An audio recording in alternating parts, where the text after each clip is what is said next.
Valentinovo. Praznik svetega Valentina je postal tradicionalni dan, ko si v nekaterih kulturah zaljubljenci na današnji dan izkazujejo ljubezen. Krofi, čokolade in baloni v obliki srčka, nakit in žal vedno dražja darila so tisti produkti, ki naj bi opisovali ljubezen.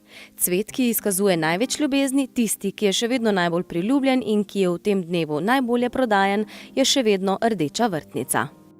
V ponudbi za Valentinovo imamo tele lovebox, kjer so vrtnice v škatlicah. Pol imamo preparirane vrtnice, katere držijo tudi do 5 let. Že vsa leta, odkar pri nas praznujemo Valentinovo, se največ prodaja vrtnic na Valentinovo, ne? In to absolutno rdečih.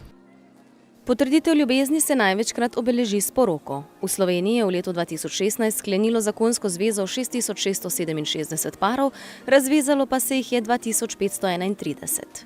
V letu 2016 se je 33 zakonskih zvez razvezalo že v prvem letu zakona. Poprečno trajanje zakonske zveze do razveze v Sloveniji pa traja nekje 14 let. Največ zakonskih zvez se sklepa v pomladnih in poletnih mesecih, ženjeni pa so v povprečju od nevest starejši 3 leta. Največ parov se je lansko leto poročilo v soboto 18. junija in sicer 234, kar je za 31 več kot v celem mesecu februarju, ki je bil mesec z najmanjšim številom sklenitev zakonskih zvez v lanskem letu.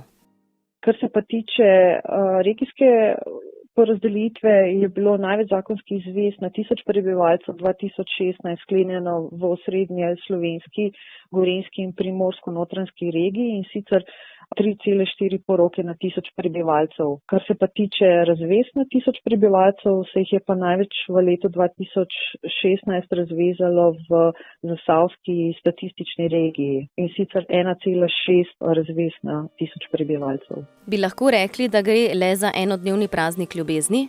In koliko je tistih, ki nasedajo potrošniškemu sporočilu, da so fizična darila edini način izkazovanja ljubezni? Velika večina ljudi še vseeno verjame in je dobro povezana s svojim partnerjem. Nekateri pa dvomijo in preverjajo. Odstotni delež, kjer je tudi detektivsko delo povezano z nadzorovanjem partnerjev naročnika, je relativno nizek, ni pa zanemarljiv.